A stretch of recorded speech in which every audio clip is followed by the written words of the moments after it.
Hi, I'm Christina. And I'm Matt. And this is New Ways Podcast. Today, our guest is a mental health speaker and youth advocate, Donovan Taylor Hall. Thank you for being here with us. Thank you for having me. You can also call me Dono friend or Donovan friend. if it makes you uncomfortable. I like Dono friend. I think that's what I'm going to use all day today. Yeah, when I go to schools and I work friend. with kids, I don't like them to call me Mr. Donovan or Mr. Hall because I'm not like their formal teacher. And Dono friend is kind of like a nice little connector between like I'm an adult, but also I play this kind of different role for you. And Dono friend is your friend is kind of like the theme. I love that. And where did that come from? My brother originally? made it up. Really? When I was like 16, yeah. He made up like 17 names. Like Hi Jonathan and Yoslana friend and then Dono friend. He said that and everyone was like, oh yeah. I think that was a good choice. That's the one, not Yoslana friend. So oh my gosh, I love that. That's from childhood. yeah, I like it. It came back around, but like the role that I play with young people is a lot of times there's like that hierarchy of I'm the teacher, I'm the adult, and you know I'm not. They can't call me Donovan because like you don't know me like that, right? But Dono friend gets to kind of be something that's a little bit outside of the box of what they're used to when it comes to adults. Yeah. When did you actually? I'm curious. When did you start using that? My Instagram was Donovan Taylor Thomas for a long time because I thought that was really clever because of Jonathan Taylor Thomas. Oh my God, my age is showing. But then I changed it to Dono friend and then I just thought it just rings well. But then sometimes people would be like, do know friend. That's what I thought at first when I read it. But I'm like, no, Donovan. Yeah. Donovan kind of sounds like Dono friend. So yeah. Love that. So how about you share with us and our audience, what do you do? Suffer. You had it, guys. I mean, youth advocate is the main way that I say it. I have kind of like what we call like a slashy job. So it's like speakers / like content creators / educator. You just want to help the youth essentially with like their youth emotions advocate, and just mental advocating health. for young people. I feel like there is just a lot of negative thoughts around youth. And that's something that I've seen as a trend forever. Like when we were younger, the adults said that we were bad. And so I just thought it was really important because all of the good in my life, especially my adult life, has come from working with kids. Like I've seen so much good and so much joy and hope, and even in tough moments. And I just feel like they need a voice. And oftentimes we just don't listen to them. They have a voice. Yeah. And if I can use like my adult privilege to kind of help people listen to them and let them be heard, then that's like what matters most to me. So I spend a lot of time talking to them, but I also spend a lot of time talking with them and just listening, because that's something that a lot of young people feel like they don't have, which is just someone to listen and say like, I'm here in this moment. I feel like that's so valuable too, because it is, I feel like adults don't really listen to children. They're like, we are here to teach you what you're saying and what you're thinking right now. Like you don't know much. But what I'm finding though is that actually follows them into adulthood though, where people don't own their voices and who they truly are then too. It's kind of like at a young age, you're telling people just by not listening to them that like they're not important and what they have to say isn't important. And that they're supposed to suddenly, when they become 18, have a voice now? A voice, right? You're After they've been told for so long Yeah. not to speak or to be quiet or to like know your place and stuff like that. And it's just very frustrating because I also think that we have a lot to learn from young people. Co-regulated learning is really important to me. So spaces where all the people in the space are learning. And I used to have a bell in one of my classrooms that I would ring when a kid would teach me something, just to like show them that you can teach me, like that it doesn't have to just be this one way thing. And they teach me a lot. I mean, I would say that most of the work that I do now has come from what kids have taught me about their experiences and their struggles. So I go to school and say like, what do you struggle with? Like, what do you want to learn about? And they'll tell me. And then I can create the work around that. But it's also kind of like a cheat code, because then I'm like, great, now I know what I'm going to focus on. But if you go to them, I think a lot of times when we're trying to support groups, and it's just not kids, but groups in general, they have these conversations around how to support them. And they're not included in the conversations. Like I've been to several conferences about mental health for kids, and there are no youth represented there. And like, how are we supposed to know what they're going through if we don't listen to them and then help them figure out what they need? We kind of just decide what they should be working on. It's like a big thing is like, I'll share, with parents at a parent conference or a parent speech, like, here's what kids have shared with me. And then parents are like, it's social media. And I'm like, okay, but did you hear the things that kids said it actually was? So just like, I don't know. I wouldn't be the educator or the advocate that I am today if it hadn't been for young people really saying like, talk about this or stay away from this, or maybe consider this perspective when you're talking to kids about this. So I'm grateful. I feel like they've built my career, honestly. Wow. And also too, I mean, the fact that you went from being a school teacher to now being on a national platform for advocate in mental health and for children in mental health as well is just, it's such a beautiful transition in a way, because I think that's something that so many people needed. And so how did you go about kind of creating that transition for yourself? One thing that I'm really passionate about, because before I was a teacher, I was a classroom teacher for about 3 years or 4 years, excuse me. But I did positive youth development programs before. And especially when the pandemic happened and the country was like really lifting up teachers and recognizing their hard work, I also kind of wanted to lift up youth development specialists. So after school programs, Boys and Girls Club, camps, enrichment activities, like a lot of really good growth, especially when it comes to character and learning, happens in those spaces. You get to build very unique relationships with young people. And then also it's like there are no grades attached to it. And grades like add such a different layer to learning and growing. And it makes you feel like you're doing it wrong or you're doing it the right way. But in youth development programs, like everything that you're learning, like you're just in the process of learning. So I can get better at this skill. And so I did positive youth development for a while. And then I went into the classroom and I taught my own curriculum. And I know the moment I decided not to be a teacher was when they were going over the gratitude unit that we were doing with the kids. And they loved that unit. Maybe not all of them, but a lot of them really loved it. They were like adamant about writing gratitude notes to each other. They were super excited because they got to see the impact right away. And my vice principal at the time was just hyper focused on data and like grades. And he was like, I feel like this kid, he's looking at examples of gratitude. And he's like, I feel like this kid could go deeper. And like, I don't think his grade should be that high yet. And I'm thinking like, this is gratitude. Like you shouldn't have a grade attached to that. And especially because I knew that student really well, he struggled in a lot of his academic spaces and he was coming alive in the gratitude space. And so that growth was super important, but because it didn't show in like the data, it wasn't deep enough, whatever that means. That's in my head. I was like, yeah, I don't want to teach this in classrooms anymore. The second that you put grades on it, it becomes about like extrinsic motivation of I have to do this. I have to get a good grade versus intrinsic, meaning I'm doing this because it feels good or I want to like have an impact on people. Yeah. I don't even remember them doing anything in regards to gratitude or any emotional intelligence at all in my schooling growing up. So the fact that you guys were even writing about gratitude, is that something new that they added, or is that mine? It was yours, like you came up with that? Yeah, it was mine. I love that. It was mine.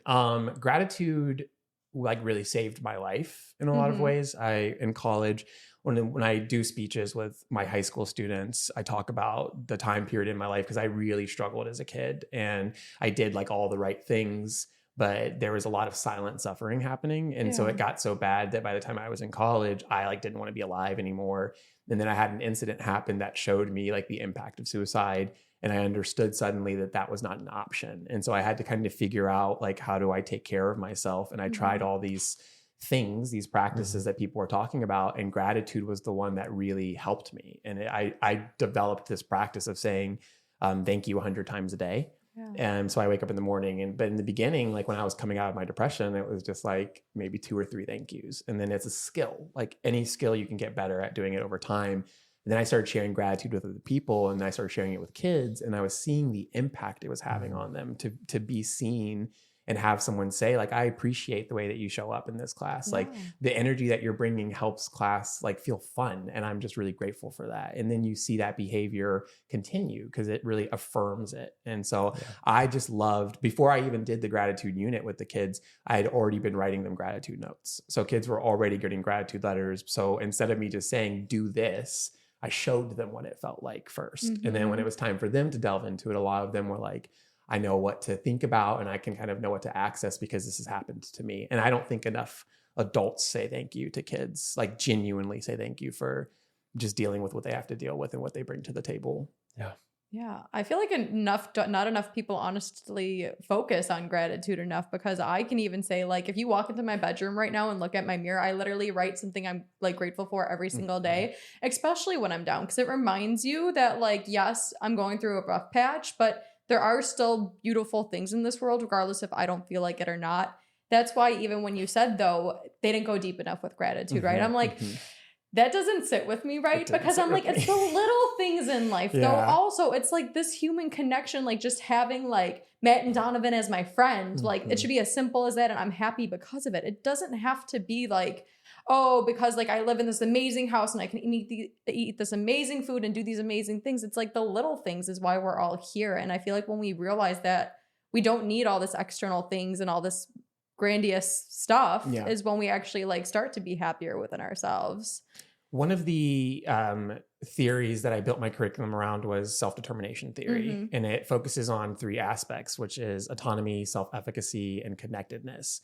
And connectedness, because a lot of times people will say this stuff is like woo-woo, but there's been tons of research done around sense of belonging and sense of belonging in a classroom. And you have these kids across the country saying they feel lonely. And then you have all these systems in place that kids did not create, right? But like social media and things that really disconnect us from each other.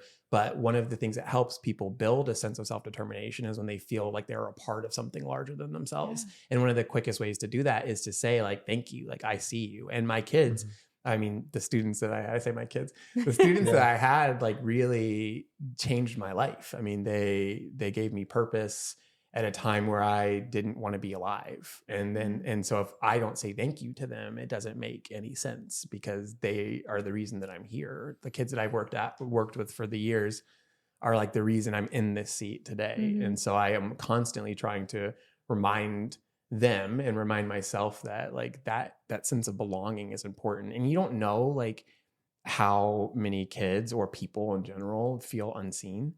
And feel disconnected, and the pandemic hit and it made it so much worse. And I think we, in a lot of ways, haven't come back from that sense of community. But that's really what helps lift people up. And I'm just a big believer that like kids who feel better do better.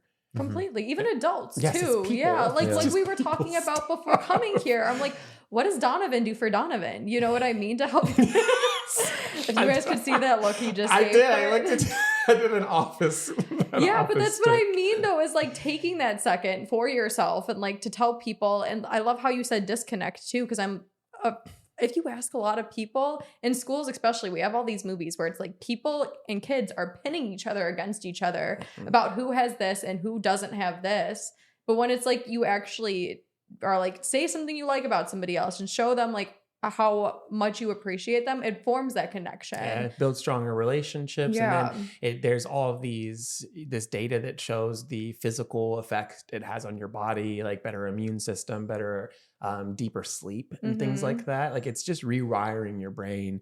I don't think gratitude should be a Band-Aid all the time, right? Like if you're suffering, like I was suffering and I did the gratitude practice, but it's not the only thing I did. I went to therapy. I talked to my friends. I opened up to my family, but it was a practice I took away from that. So when I say that, because sometimes I feel like there's this push to kind of use these positive practices to kind of almost shame people who are or cover it up sometimes. Covering like a really deep suffering, and I don't like that, you know, and I think that that's something, it can add to it, but it's certainly not like the kind of, I don't know the word I'm looking for, the ultimate solution. Right. I don't want to tell, if a young person is struggling with depression, I don't want to tell them to be grateful, right? I tell people, be grateful that you can feel these emotions, because they're telling you things. They're saying that you had an emotional attachment to like this person or this experience. Be grateful that you can actually feel these things and you're not numb, because a lot of people do numb themselves. I think it's really easy. I feel like a lot of my free time is numbing. That's what I kind of want to ask you, is because a few times now you've talked about how you've been through some dark times and you personally have struggled with mental health and feelings in a way. Do you mind speaking about that and sharing with people your experience? Yeah. I mean, do you mean like when I was younger or anything? Kind of right like, go now? ahead, whatever resonates. I think even after that period in my life where I came back from that really dark place of wanting to not be alive anymore. I found purpose in the work that I did. If you don't mind me asking, what caused those feelings? Just a lot of stuff. I had actually, one of the reasons that we know each other is we work at a grief camp for kids. Yep. I had a lot of grief when I was a kid. I had a lot of death. And I was kind of put in the position as a young person to be like almost a tool for other people to feel better. And so I had, I think, 4 or 5 major deaths before I was 18. And they were all like before their time and unexpected. And every one of the situations, my way of like trying to help was to be positive and like to try to help, like, you know, sitting in my mom's lap at my dad's funeral, or like walking my brother down the aisle, walking with my brother to see his friend who passed away, and trying to like take care of other people. But what happened was I never really learned how to take care of myself, and I wasn't taken care of the way that I needed because I seemed like I was okay. And that's a lot of the work I do with young people now as a mental health speaker, is just letting them know that like having good grades doesn't mean that you're okay, right? Like your academic achievements doesn't mean you have a good relationship with yourself. And some of the most stressed out people that I have met are these high achieving kids because of the pressure that they feel, and the breakdowns that they have, and the lack of sleep that they get because they're working so hard to show. And it just feels really sad to me because it doesn't even feel about learning in that moment. It's just like, I have to do this. This is what's expected of me. And so kind of like letting that down a little bit. But I think I was doing really good with it for myself. And then I got that national attention when I did like the Today Show, and things kind of blew up a little bit. And then I kind of felt like I had to mask again because these past few years have been incredibly difficult. I went from loving what I was doing to like not wanting to be myself again, and just being so exhausted. And these past few years specifically, I love speaking to young people. It's a lot of fun, but there's just been a lot of kids who have like talked about their own struggles that they're going through currently. And there's this feeling of like powerlessness that I have of like, I can only do so much. Yeah. I can't go to schools. I can't build relationships with these kids, right? There's safety and boundary issues, but also just capacity. Like I can't, like I talked at this school, and 3 days later I'm talking to 400 new students. And then there's 10 students from that group who say, I have no one. And my school doesn't have the resources. And what do I do? And I just have been moving so fast with everything that I haven't really learned how to process that and how to let go of that. And it's just been, and as my mental health has been kind of deteriorated, those things get harder and harder to process, right? Yeah. Like when you are struggling, it's hard to do the work that you need to do. Completely. Or if you're suffering, it's hard to do the work that you need to do. So I think numbing is like a way of self-protection. Yeah. And I think in the past, I've always kind of thought of it as a bad thing, but I also know sometimes, like we were talking about compartmentalizing, like I almost need to do it right now, because if I feel all of this, I don't know if I can get my ass up, you know, I don't know if I can pull it together after that. Carrying the weight of the world on your shoulders is heavy. Yeah. And like, so it's a blessing and duality. But if it's crushing you, put it down for a little bit. You don't got to carry that all the time. I know duality is real. Like it's very, very real. And so I can feel and know those things, and also still have this deep drive to be so close to this dream that I've been building for a long time. And there's aspects of this that I've had to learn to put down and step away from. But a lot of it really activated that core wound I had as a kid of like, when you are suffering, you hide, but when other people are suffering, you take care of them. And then I caused a lot of harm when I was a kid because I was so messed up at that point. And so I was like, I'm harming myself, I'm harming other people. So I took care of people, but I also like caused harm. And I talk to young people about that a lot, when it's like, when you don't feel good yourself, it's really hard to take care of other people. Right. Yeah. And so if you do, it takes a lot out of you, and then you can get resentful and feel weird about it. Or people are just walking around harming each other because they're hurt and they don't know how to take care of people. them. Hurt people. Hurt people. Say it all the time. Right. Yeah. It's like so true. So I try really hard to minimize that. But what I would kind of do is start to hurt myself. I don't want to hurt the other people. Yeah. I stopped harming other people once I had that period. And like, I still unintentionally cause harm. That's a thing that people do. And when like when I think about causing harm and stuff like that right now, I would never cause harm to a kid. Intentionally, I would never cause harm to a kid. I can't say I would never harm, because sometimes we say things. You do it unintentionally. And like everyone has a different internal dialogue and experiences and things that are going to form the experience that they're having right now. Yeah, completely. So I think it's just like, I'm in this huge learning period, but it's hard to learn when you're tired, and I've been tired for a while. And sometimes I feel bad, which is why I have to look at understanding that two things can exist at once. Like I can feel tired and then also still be grateful for these opportunities I've had, because sometimes I feel like when I say I'm tired or I'm complaining or I'm struggling with everything, it feels like a slap in the face to the dream that I've built. You feel guilty because you're like, I have all of this. No, those things are separate. Those things don't have to be like mutually exclusive. Like you can have both of these things at the same time. And I think it's important to recognize that that's a possibility for people, that things can be going well and you can still be struggling and still be suffering. And it doesn't mean that you're a bad person or like anything like that. It just means that you've got two kind of things to grapple with. But with the work that I do, Dono Friend is like an identity piece of me, and it's really consumed a lot of who I am as a person. But that's only one side of who you are. Yeah, it's only one side. And Dono Friend is thriving, and Donovan is like just trying to survive. But there's no Dono Friend without Donovan. Remember that. But continue. I'm sorry, man. No, it's okay. I think understanding too is like, you talk a lot about this duality of identity. And so what are some ways that you have been able to take care of yourself or really kind of recognize where you've seen growth in the areas of duality? I don't know. Okay. Honestly, I think because I'm just in it still, and I try to practice a lot of self-awareness, but a lot of it is like trying to attach my self-worth to my actions versus how people perceive me, which is really important. Like I can feel proud of myself if I'm doing the work, and I'm proud to be putting time and practice and energy into something I care about, versus like I'm only proud of myself if other people are proud. And it's just wild that this mirrors so much of what I talk to young people about, because it's like, you have to have a good relationship with yourself.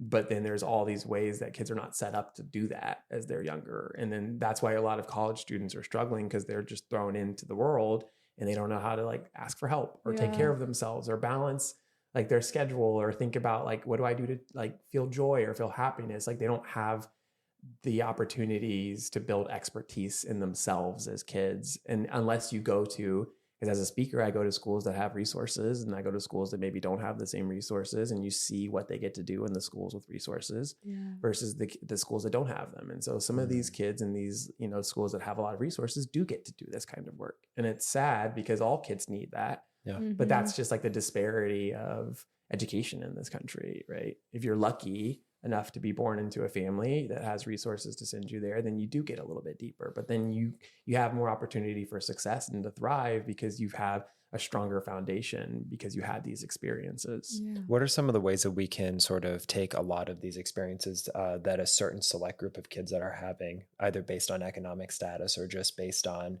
their lifestyle where they currently live? How can we sort of create a system to help other students who may not have those opportunities? I don't know about systems. Yeah. That's like the toughest part. I think for me, my why is very grounded in trying to be accessible to young people. And so with like making content and stuff, my dream was always to be like a content creator and public figure for kids. But when I did the Today Show, it was conversations of me working with kids on social media that kind of shifted away. And then suddenly the people who were watching were the people like adults, like parents and teachers, and kids weren't really watching. But I stream on Twitch. I play video games on Twitch, and I talk about a lot of that stuff. And I want to build that up. I don't make like any money from it yet, and it's very hard to do when you're traveling. But one, I have the most fun that I have in my life probably is when I'm playing video games, and the kids are like making me play these video games that I'm awful at, and they're laughing and they're teaching me. But then also like if I have this big channel, then it's accessible because there's no gatekeeping there. Yeah. Like they can come and they can watch and have fun and they can learn, and I can be someone that is like maybe giving them messages that they don't hear, that they're not hearing from their parents or they're not hearing from their teachers or stuff like that. And that's where I'm trying to build it. But it's just, again, like the exhaustion is hard. Like I'm trying to make a documentary, right? I've been working with a production company for years. I'm speaking, I'm running my own business. I'm doing content, I'm traveling. I was coaching for like 2 years out of this. And so it's hard to be consistent. And then I get into that shame cycle of like, here you go, wasting your time. You're not doing what you want to do. But I'm just trying to understand. I think a big key for me right now, and it's something I'm talking to a lot of young people about, is just self-compassion, especially through tough times, because beating myself up doesn't help. It just makes me want to lay there more, and being gentle and kind with myself, but also still holding myself accountable to like take care of myself. So it's not just like, do what you want, lay in bed and eat Cheetos all day, which I did do. Which is fine. Like, please, if you have to have a day where you rot, please have that day. Cheeto puffs. Just have faith that you're going to get up the next. But I don't want to take bed rot the for space. too long. So it's like I was sitting here bed rotting for like 2 weeks straight, and I was just thinking like, see, that's a long time. I'm talking like one day. Do it. Give yourself that grace, but then 2 weeks straight. But this was after the 8 weeks that I did 26 speeches. That's crazy. And so then when I realized that, I was like, why am I judging myself for being exhausted? You're a rock star. Exhausted. Shut up. I'm just trying to help kids, do you not realize though how many things you're like, I'm exhausted, and then you named, you're like, I'm trying to do a documentary, I'm trying to do a book, I'm trying to do this with kids and this. Oh my gosh. It's a lot. And my brain is fragmented. And that's why I said all I do is that's why you're exhausted. And so it's like, but that's like one thing that's really helped me. And I talk to kids about this a lot. And I think that when we think about building self-awareness in people, it is a skill, which means the first couple of times you do it and you ask yourself deep questions, you may not have access to those answers, but it's just showing up and continuing to ask yourself, why am I doing this? What's coming up for me? How am I feeling? Building your emotional vocabulary to be able to name what you're going through. One thing that's been super helpful for me is to practice curiosity over judgment. That's been huge. So when I was laying in bed and I couldn't get up, because again, like there's no one's knocking on my door being like, you're not at work. It's just me. So there's no reason to get up. If I have a meeting, I will be there. But if there's nothing planned for the day, I just won't get up. And so I was laying in bed just being like, you lazy piece of crap, get up. You're wasting your opportunities. The judgment just made me more paralyzed. I just sat there and then I felt worse about myself. But then I started saying like, why don't I like getting up in the morning? And one thing I realized is because I'm doing so many things and I don't have a set schedule, that I'm overwhelmed with anxiety from the moment I wake up. What am I going to work on today? What do I need to do? Right. And I'm ADHD and I'm like not medicated for it because I struggle a lot with that. And so learning how to work with myself, I understood like, okay, just pick 3 things and write it on your list for tomorrow. And so suddenly I wake up and I know 3 things I can do today. And there's a reason to get up, but I wouldn't have got to that answer if I was just being judgmental with myself. And so when I think about young people who are harming other people or harming themselves or who are really struggling, like being judgmental to yourself is not helping them. And so holding a space and talking to them about like what's coming up for you, right? And like, why do you think this is happening? And where is something what feels difficult in your life right now? And a lot of times when they have that space, they can access it and they can really think about it. And so I'm just trying to do that for myself, to also model it for young people, because a lot of people just tell kids what to do. And I think influence is way more important than manipulation. They watch you too. Kids watch how you walk and how you behave.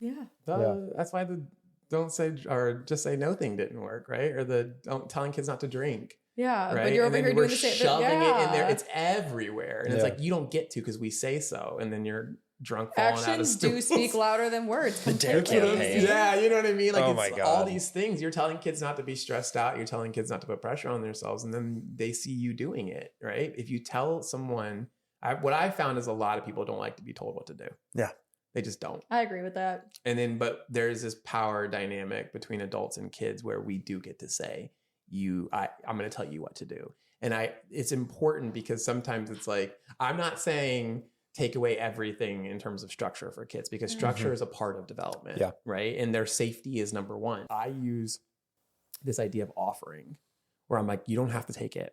Like, here, I'm just going to offer this advice, leave it or take it, right? Because we live in a society right now where everyone is like, I know the answer. I feel like so many parents too are like, my word is God. My word is like, this is what's right. And the second though that parents actually admit that, hey, like I might not know the answer to this, because a lot of adults don't. They just want to act like they do. If you tell your child, this is what I think. I'm not too sure. I'll help you learn and grow Let's from figure this it out too. together. Yeah. I mean, it's invalidating them too. What they need to be doing at this age, like especially middle school, which is my favorite age to work with, is learning how to trust themselves. And so when we invalidate that, then they are in the process of invalidating their own feelings and their thoughts. And then we wonder why young people don't like themselves, because the voice in their head that should be the one that they're trying to learn and grow with is like a critic all of a sudden, right? And it's because we're invalidating them. I think it's wild. I did a conference one time.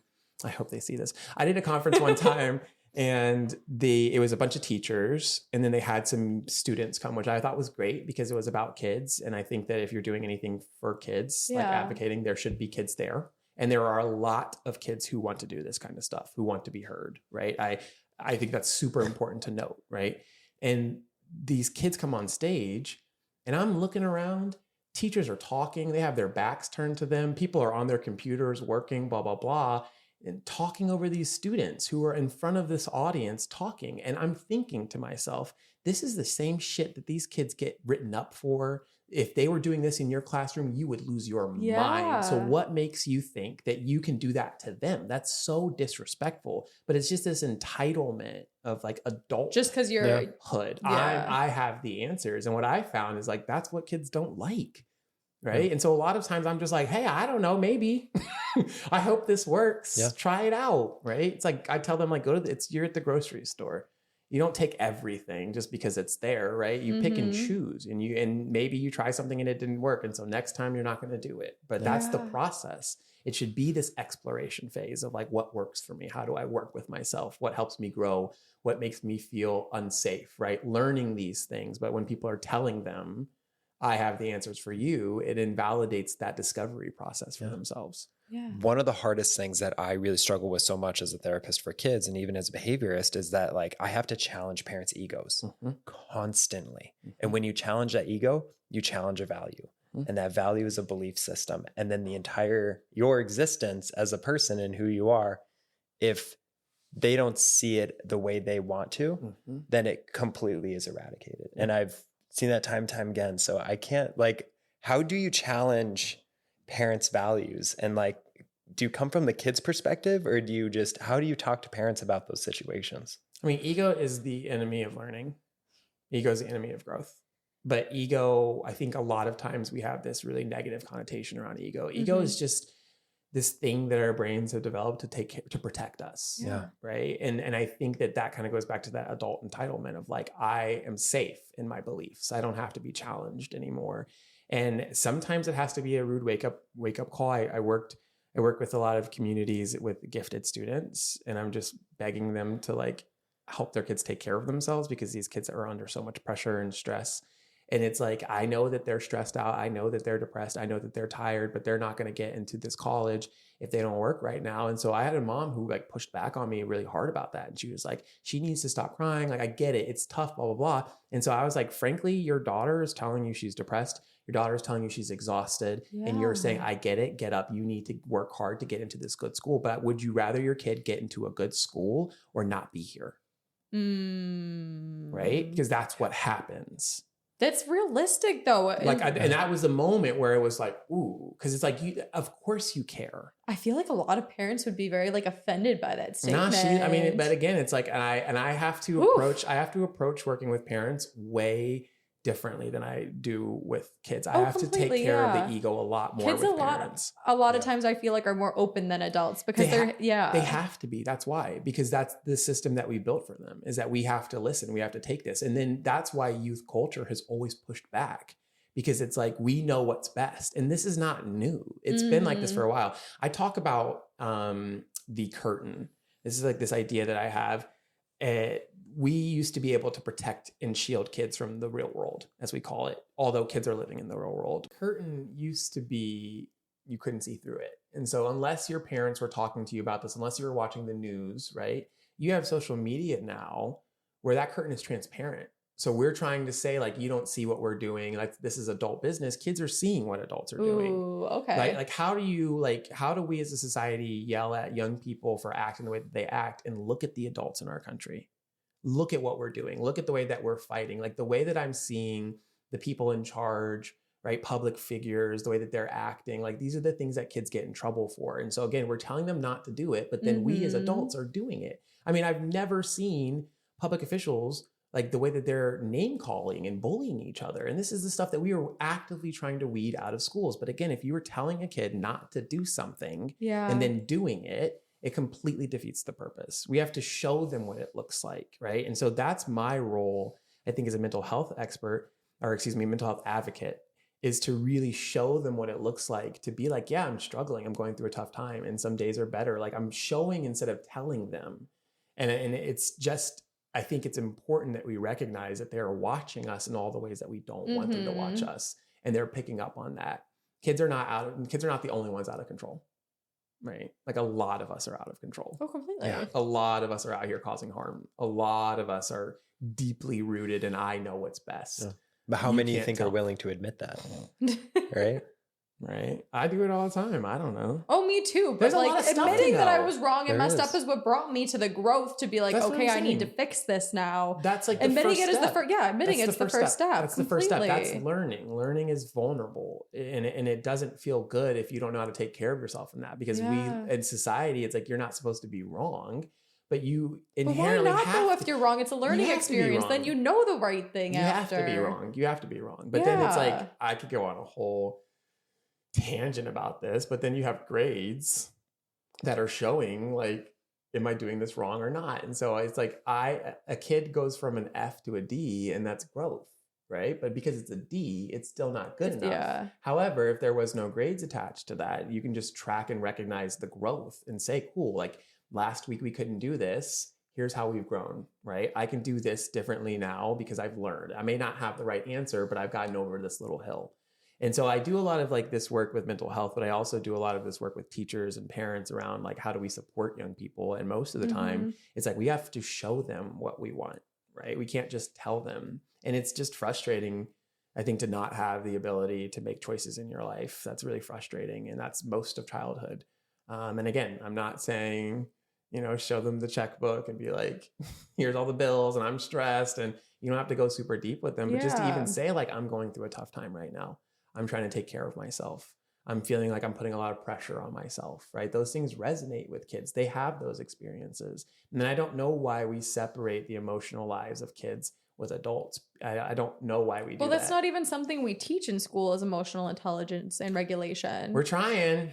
But we really don't, though. It's not a part of the like actual curriculum. I guarantee you there's probably like in high schools and stuff an extra class you could take, like a psych class or something, or thankfully but not every school has a U. Well, and again, going back to the schools with resources, that is what they're getting. They are getting stuff like that. And then again, you have the people who are at the top who have the resources getting the work that is going to help them be more successful, right? When the people at the bottom are just trying to survive. It's like you are thriving and the people down here are just trying to survive, right? But if we want all kids to thrive, they need to have access to this. Yeah. And I'm not saying that I'm the answer to it. I'm not the first person to talk about this. I'm not the only person doing this work in the world. There are like, I'm working with this company called Blueprint from Serinda Swan. She was an actress and she really cares about emotional intelligence. So they created this app to bring into schools to make it accessible. But I can only do so much. And that comes back to that weight on my shoulder thing of like, if I decide I want to stop working with kids, that's okay. I don't care how mad anybody gets. If I said which I really want to do is work with elephants. If I said I'm cool. I've loved working with kids. Thank you. I'm out. But that's the thing though, is kids should be able to have the space too. Like that's you literally like practicing what you preach them. They should have the space to be like, this isn't making me happy. I'm drained. I need a beat. I need to walk away, like follow my own heart and my own voice instead of whatever you told me I should be. 18 years of that. 18 years of being told. Because that's why now we've said this. Like, I feel like we have a bunch of adults who are lost and don't know who the hell they are and are depressed because they were probably muted and told like whatever they want to do was wrong. Or like, you need to be quiet. And there's something that you said earlier that I really just wanted to let you know. And I know you say like you get overwhelmed and you want to help everybody. And I can see the passion behind this. Like, I love that you're this passionate about it. But never underestimate your impact also, because there's been times I've seen speakers on stages and have never seen them again. But just one thing they said lit a fire in me and changed the way that I think. Yeah. So your impact is probably even so much more than you even think it is. It's just like the least it's like it's what I can do. then I have to You're doing check a lot. It's not the least you can do. You're doing so much. I just have to check my expectations for myself. I think like passion is great, but passion is like fire, and fire burns out. Right. And so I've tried to shift and to be like, I don't live like in my passion. I live in purpose more. And my purpose is like to just do what I can to help. And I don't know what's going to happen to a lot of these kids. I don't know who took anything away from it, but for my sanity and for my own well-being, I have to be able to just say like, I can just do what I can. And that's it. And that has to be enough. And that's good enough, though. That has to be enough, you know? Yeah. That has to be enough. If you could give any advice to teachers or students of how to actually like improve a children's mental health, what would it be? I was going to say don't. Don't? Okay. I was just being dumb. I'm sorry. That's no, just but like by all means. That's just like my... I was like, no, we were in it. And I was like, let me just not do that right now. I don't know. I think when we put a lot of pressure on individuals, when there are systemic things that need to change, that's sometimes why I struggle with the well-being and mental health community, because it's like, this is on you, right? But a lot of times when people are living in poverty, when people don't have access, people are living in unsafe homes, right? And people are worried about eating and stuff like that. Like there's systemic things in place that are, and it's like the same thing when we're like carbon footprint, like when corporations are the ones who are putting all this, out into the climate, they're doing all this damage to the climate, but we're focusing on individuals of like, I need to reduce my carbon footprint. And so it's a systemic thing. That's why I left education, because I don't know how to change that system. And it takes a lot more than one person to do that. Right. And so I just try to help kids learn skills around taking care of themselves and understanding that like there's much more to them. And I focus on things like self-talk, like how you talk to yourself. I focus on things like growth mindset, specifically around learning to be a human. So not just like academically, but like, I made a mistake. Am I going to like learn from this and grow? Or am I, because a lot of times kids will make mistakes and be like, I'm a bad person. Right. It's detrimental to their confidence in themselves. Well, I just don't believe, like, I got a lot of that feedback from when I started posting my videos on TikTok. People project that how they see you on social media is very different. And there was a lot of like, you're such a good person. And I don't think I'm a good person. And the reason I don't think I'm a good person is because I don't believe in that fixed binary of I'm a good or bad person. I've done bad things in my life. I've caused harm. I've also done a lot of good. And so when I think I'm a good person, I think that sometimes it kind of invalidates the harm that I've caused, right? And it invalidates the harm that happened to those people, right? Or if I think that I'm a bad person, then I'm never going to see the potential to do good. It's why incarnation, what is it called? People in jail. Incarceration.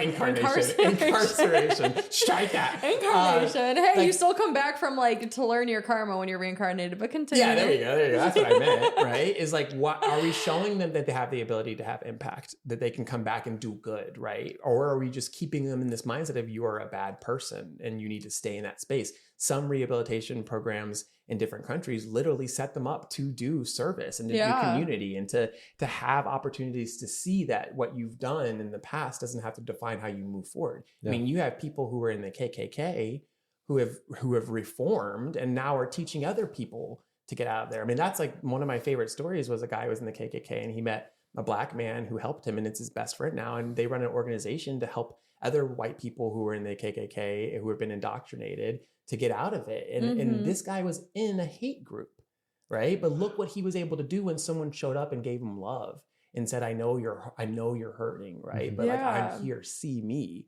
right? And so if I believe that I'm a good person, that I also think that I'm not going to be as aware of the fact of the impact I have on other people, right? That I can still do bad things. I can still cause harm. And I want to actively choose to do as much good as I can. And so I don't view myself as a good or a bad person. I view myself as a person with the capacity to do good and the capacity to do bad. And so when I talk to kids about this, when kids are having a hard time forgiving themselves, it's like, what do we want to learn from this? What can you learn from this? Yeah, you really harmed your friend, or yeah, you really caused a lot of problems with your family, or maybe you were in a really bad place, or you stole, or you did something that is, really awful, right? What are you going to learn from it? How are you going to redeem yourself? How are you going to hold yourself accountable to grow and to learn from this and then to do better with that, And so I think that is one of the best lessons that we can teach people is that we are not like a fixed thing. You know, we have the capacity to do good. And I think when we're doing a lot of bad, it's important to recognize like something's not right. Like, why are you doing all this bad? Yeah, because hurt people when you're like, why am I doing all this bad? You know? And people would be like, what were you like in high school? Baby, I was drunk. I was drunk. I was on drugs. I tell Matt this all the time. I'm like, when I was in high school, I was on benders every single weekend. I could not wait to get out of high school. My God, I was wild. But I was also extremely hurting due to my circumstances and my situations and the adults that were around me telling me I wasn't good enough, telling me to shut down. So I'm like, you're right. I'm not. So I might as well just start acting like the piece of shit that you're telling me I am. I mean, I was so embarrassed. My freshman year of college, my sophomore year is when I created the suicide plan for myself. And I was so embarrassed when I went into therapy. I would kind of like black that time period out. I was like between 17 and like 20, like, whew, I caused a lot of harm. Like that's not who I am and blah, blah, blah. And I had a therapist be like, okay, what happened in that time? And then I was talking about when my best friend died in high school. And I was talking about like the lack of support that I had from the adults in my life at that time and how I was running around, like literally living like euphoria. I wasn't a hot, like, I don't like that. I wasn't like running around like, no, I was throwing parties. I was wild. I watched Euphoria and I was like, oh my God, that is like what I was doing. Don't say you weren't hot. You have this amazing personality. No, but I was going to say I wasn't a hot girl in high school, but then I was like, I don't like hot girl and high school, like shouldn't be in the same sentence, like for me. So that's why I was like, ooh, how can I rephrase this? Right. We get the point, but yeah, no, completely. I just think it's like, she was like, but that girl in Euphoria is also extremely hurt too. That's what she's saying. Yeah. And she just said to me, she made me list out all the things that had happened to me in those years. And she was like, yeah, so you were like suffering a lot. And I know you want to push that side away from you, but also like, one, hold yourself accountable the ways you can, which I did as much as I could with some people. I went back and tried to apologize. I did like an apology tour. Some people were open, some people weren't, and that's okay. Right. But then also to hold space for that young man who was just out of control. Like if any of my students were telling me they were doing that stuff, I would be so deeply concerned for them. And I had adults that cared about me. I was really good at hiding it, but I think something that I've had to tell myself, and it's hard to say it because I had unconditional love, but I didn't have the structure and support that I needed. And I didn't have anyone yank me up and say, what are you doing? Right. And that told me that people didn't care. And so with young people, like they see me being fun and silly with kids, but also like accountability is huge. When we were at camp, right? Like I'm big on that. Like I care about you. You're going to be pissed at me right now because I'm going to help you hold yourself accountable. You're going to face the consequences of what you did. But this is an important lesson you need to know because I just felt like I was flailing. I'm like, nobody, I was in a cop car when I was 14 years old and they didn't arrest me, which is wild as a young Black boy. Right. Yeah. And I go home and my mom, who I love, who really just wanted to be unconditionally loving to me, like made me pancakes the next morning. What did you do to get in that cop car? You don't have to answer. We don't want to. We won't get into that. I was drinking. But your mom, okay. The average like teenage thing. Trust me, I've had my few encounters too. But your mom made you pancakes. Yeah, because I don't know. I just think it's like I don't know. I mean, I love my mom and I'm really grateful for it. I think that I was really good at hiding, and that's a lot of like I talk to kids because it is also their job to advocate for themselves, right? So it's our job to be there for them. It's a two-way street. Did she ever ask you though, like what's going on, or did she always just assume? I think a lot of people just knew. And then, but again, I had good grades. Yeah. And I had friends. You're like, he's doing everything that society says he's supposed to be doing. He must be okay. He's just wild, but that shit was wild, truly wild. So it's like, I think sometimes we're afraid to discipline and we're afraid for accountability. But I always talk about like the swimming pool analogy when it comes to youth development. It's one of my favorite analogies because you have this pool with 4 walls.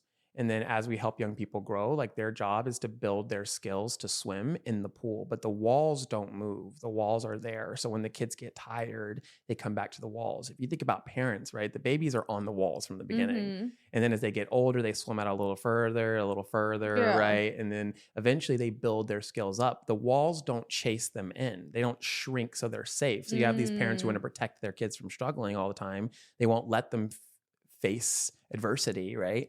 And then you have the ones that the walls are gone and there is nothing for me to hang on to. And I think that I had like kind of 3 walls as a kid. I had the love and conditioning, but there was this one wall where I was just getting swept out to sea a lot. And it's like, I'm getting swept out and I need to come back. And so for me, it's like, we have to be those 4 walls because eventually they have to get out of that So pull. what was that missing wall then? I think my dad. Okay. I think my dad was in the military, and I think that I would be very different if he was alive. If you had like that father figure there, like, let me know what's going on. Or just somebody, like, because I have older brothers and like, but it's not their responsibility to hold that role in your life. I just think having an adult in my life that disciplined me, because discipline is care. There's a difference between discipline and punishment, right? Yeah. Like, it's also talking about what you did and be like, this is actually kind of wrong, letting you know why did you do it? Okay. And this is kind of like, you're supposed to learn that stuff, right? And I just kept going further and further, and I was doing like crazier and crazier things. I mean, mine was the opposite. I got punished for everything. That's why I was like, but again, that's when it's like, I just don't listen to you anymore. Bye. When you pull that in. So it's a balance, right? But that was something that I was missing. And so now when I work with young people and we have this experience at camp, like they had to see, because I love to be fun and I love to be the caring person. But when they were causing harm, I was like for real with them. I got real serious with those kids. Like, you need to recognize what this opportunity is. You think that this is going to be around, but this is such a special place and y'all are causing harm here. Yeah. Like, your legacy will be a legacy of harm if we don't turn this around. And they needed to hear that conversation. And they did. The LITs, that group, I mean, they turned it around because they were out of control and they just needed someone to be like, yo, what are you doing? What are you doing right now? So besides saying like, what are you doing? How would you address that then? Like, how would you talk them down from whatever act they were doing that was wrong? In that specific situation, I had a lot of support from the other counselors. Yeah. Because there's a whole bunch of us. They had to have like a real, like, we're not doing anything until y'all get your act together. Because there's a difference between being like, you're wrong, and like, because that was the thing, is I was always told I was wrong, but I'm like, why? Yeah. You know what I mean? Especially because children are still learning. They're learning right from wrong. You just have to talk to kids. I don't know why people are so afraid to just talk to them about why we're doing the things that we do, you know, and why we need to do the things that we do. Intention and explanation is everything. I mean, I had a middle schooler who I had to I had a situation with him because he brought alcohol to school, and I was the teacher that found it. And I was really upset, but I was like, but also, like, I have to hold you accountable and I'm going to take care of you and make sure that you're not being, you know, cruelly punished. But at the same time, like, this is not okay. Like, what you did is like, you're putting yourself in a really bad situation, right? It could have been a lot of other people who found you, including police officers, right? They would have gone very different from that. But I told him, like, look, like, when I was younger, I did this and nobody did this with me. And so I was like, and I know you might be mad at me right now, but like, I care about you and I'm going to care about you and I'm going to love you no matter how much I piss you off. Right. Because when you look back, you can say he was annoying, but at least he had my back. Yeah. At least he was looking out for me. And I'm still in connection with that student. He's in college and I still have a connection with him because I was like, he left and I just started crying to my coworker and I was like, he's going to hate me. And I worked so hard to build this relationship and it was fine. Yeah. The next day, like when he came back, he was like, hi, Mr. Donovan. Just went about his business. Everything was fine. And then suddenly he started opening up to me more. And then he started coming to me with things that were difficult for him. And I'm like, okay, cool. So it showed him that I'm a safe place. You came at it from compassion instead of like. And still with accountability. Reprimand. Yes. Yeah. Accountability is important. So I think that that's like a huge part of what I didn't have and now what I get to be. Especially for boys of color and youth development programs, when I have those opportunities to be like, yeah, like we're going to have fun and you're going to enjoy yourselves and I'm going to hold you to high expectations and I'm going to help you get there. Right. So you can create high expectations for yourself. So you can know when you're doing right and wrong. So that voice that you can build up in your head says like, I know that this is causing harm. I know that I shouldn't be doing this. Right. So I think that that's a huge part of youth development in general that a lot of people don't know about. Yeah. I do understand that. And I love that perspective you're coming from because once again, understanding versus reprimand is a huge difference. Question for you too, because how would you address a kid though? Because I do believe some people though, like they do harm strictly because they don't know any better. Because once again, like adults do harm because when they were a child though, like that was done onto them. So they think that's normal. They think that's okay. But then there is like things that by society and people know strictly are wrong. how would you address a situation where a kid did something that was wrong, but they actually thought it was okay? Like they truly did not know any better. Restorative justice is like a really powerful tool to use in those situations where you can create the community to talk about things. Yeah. Especially between students, between kids. I think it's even powerful when it's between a kid and an adult, because we don't let that happen enough. Or to say like, this is how this impacted me, or this is what happened. Like in that conversation, it was a restorative justice conversation, or I think that's what it is, RJ, right? It was that conversation because it was about restoring. It was a call in versus a call out, right? Which is like, this is the place that we build. Like we want to take care of these spaces. Or there was another situation at camp where these kids played a prank on a younger kid, and that kid had a really hard time with it. And they were like, it was just a joke. And I'm like, intention versus impact, and having that conversation, and then like following up with a let's go talk to him, right? And having a conversation between them, like realizing when that thing's actually wrong, like, oh, let me actually then try to right my wrongs. Because like I didn't know better then, but I know better now, so it is my job to now correct my wrong and do better in the future. Was like that kid was like, I don't need an apology. Like, just don't do that to other kids. And then the boy was like, yeah, he's like, but I owe you one. And he was like, and I'm trying to grow and be better. So like, are you okay if I give you an apology? And he was like, yeah, if it helps you. Yeah. And I don't know if that kid, how old are these kids? This one was like 10, and the one that it happens to is 10, and the other one was like 15 or 16. Yep. Wow. If only all apologies went that way. If only we apologized more in general. Like my biggest thing too is like, moving forward for you, where do you kind of see yourself long term with the work that you've done and the knowledge you've been able to create and cultivate for yourself?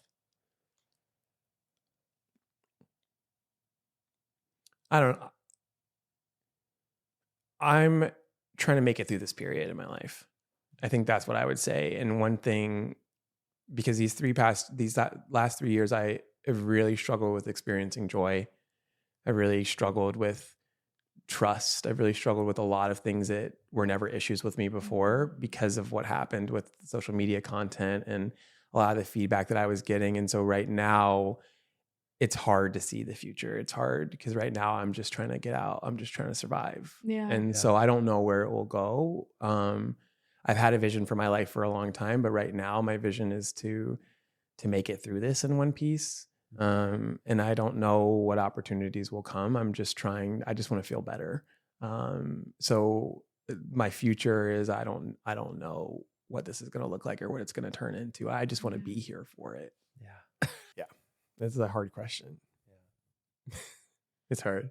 But your answer was so real, honest, and beautiful, because I feel like that's also something that some people probably need to hear. I feel like, especially in schools, you always ask them, what's your 5-year plan? What's your 10-year plan? What do you see for the future? And sometimes it's like, I can't see the future right now. It's okay to just be like, developmentally, they're not, they don't do that. They're in their feelings. And that's what's so frustrating when we invalidate that. They need to care about their future. And I'm like, yo, they're just trying to survive day by day. Yeah. And we put so much pressure on them. And I'm like, I don't care like what you do, what you end up doing in your life. I just want you to be good, bro. Like I want you to feel good and know that struggle is a part of life. You know, the ups and downs, that's life. It's beauty in it, but we got to teach kids. And I don't use that phrase like we got to, but we have to. It is crucial that we teach kids to take care of themselves in that, because so much damage is being done. They're doing so much damage to themselves. They're doing so much damage to each other. We are doing so much damage to them. And then they're becoming adults who don't know how to take care of it. And it's like, I am a product of that.